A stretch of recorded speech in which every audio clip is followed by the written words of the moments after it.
cloudy eye.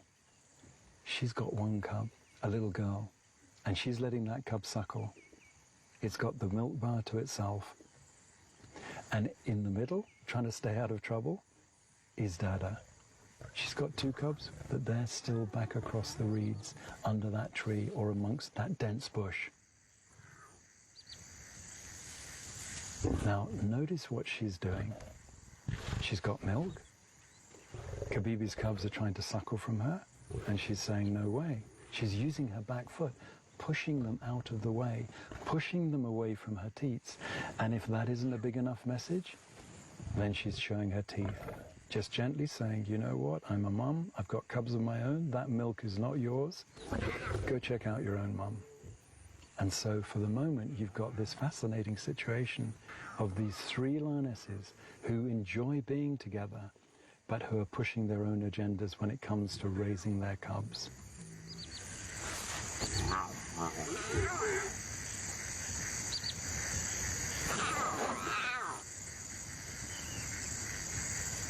I don't believe it. Kali, she has got a wound as if somebody had razored her face, has cut her almost from the corner of her mouth to her ear. What could have caused it? You know what? These lions are really struggling for food. They've been hunting warthogs. You don't get it right with a male warthog with those tusks. It's not the big curved ones. It's underneath. They're like stilettos. The lower canines, they're just like a knife, and those hogs will just swing their head sideways and they will cut you open. Whatever it is, it looks so painful. Look, lions are tough customers. They have to put up with the repercussions of injuries from prey and from fights with other individuals. So in her world, is it a major consideration? I'm not sure, but you can see she's uncomfortable. She's pawing at it. I mean, you know, she's going to be trying to lick it. She must be in pain with that. That is for definite. Now, what are we going to do about it? We always say you mustn't interfere. You have to let nature take its course. If you didn't think it was tough for lions before you saw this, I'm sure you will now. So often we talk about danger, jeopardy, the trials and tribulations of these big cats, but it's real. It's not us just hyping things. These lions live a very precarious life. Little cubs like the ones we're watching now, that we're totally invested with, 50% of them will not survive. It's an incredible journey that these animals take us on. It's a roller coaster. These are just extraordinary creatures. It's heartbreaking to see this.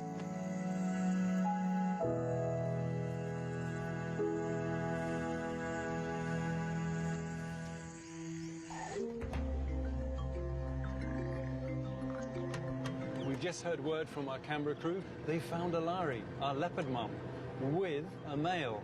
Now, what does that mean? She's got cubs. Is it a friendly meeting or what? Let's go and see.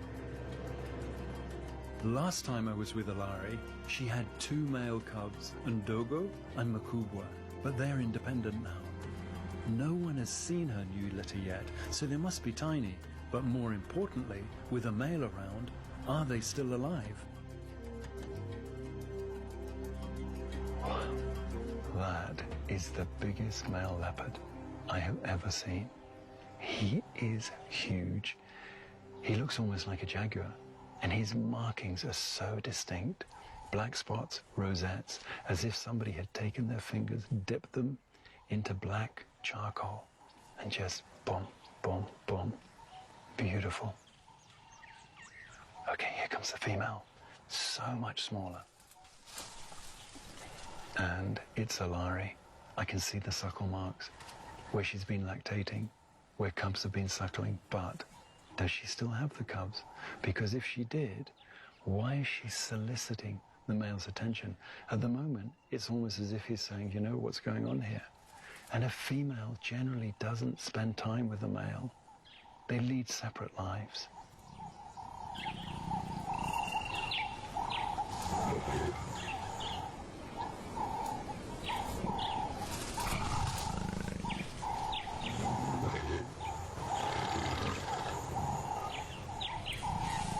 And the way she keeps going up and down the tree to the male, bugging him, pushing him, vocalizing, getting in his face. And you can see he's not really convinced yet.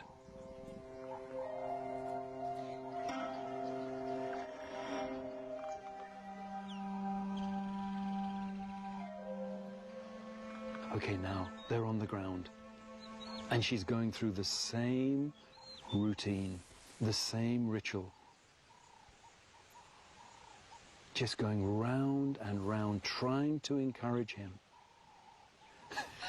I mean, literally thumping him on the head. It's as if he's just not ready. And she's wafting her scent from under her tail, literally right in his face.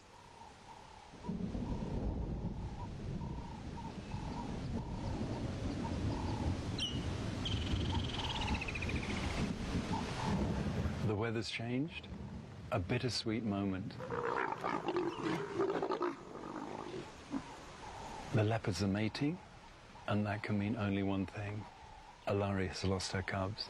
We'd never seen them, but we knew the signs. When females have cubs, they remain anestrus for at least a year in the case of leopards, to give the cubs time to grow before they get pregnant with the next litter. So a poignant moment. The loss of her cubs, but the beginning of new life. When they finish, when the male withdraws with that spiny penis, which helps to actually stimulate ovulation, the release of the egg, ouch. The female just turns round and wants to clobber the male, and he does everything to jump out of harm's way.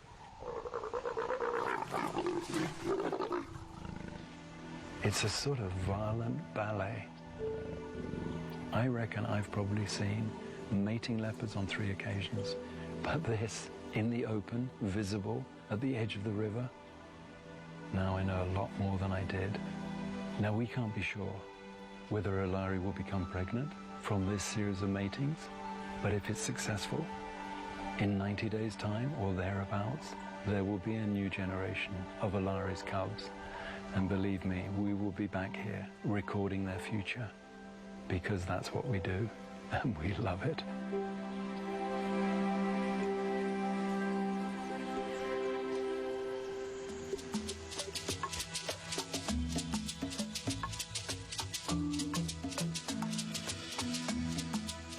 So this is just what I wanted to see this morning. Last night when I left the cubs, I was actually really quite concerned because they'd obviously not fed for days and they were very lethargic and really not playing at all. So to come here this morning and find them bouncing around, right on track, you know, fat little bellies, it's wonderful. I always think of a lion pride. It's made up of individual lionesses, but actually it is like one animal. They are so bonded, the lionesses. When one lioness moves, the other moves. They're in perfect sync together. And I think that's what makes a pride so strong. Claudia, she is such a nurturing mother. You can see she loves being with the cubs. I think for Kibibi, it's more, well, you know, the cubs are my duty, my responsibility. But for Claudia, she's a mother through and through. There are moments where she just wants to play with the cubs and she's calling them, making them come to her. She can actually pull them all the way round, take the cub's head in her paw and pull it under her chin. She's a very, very good mother.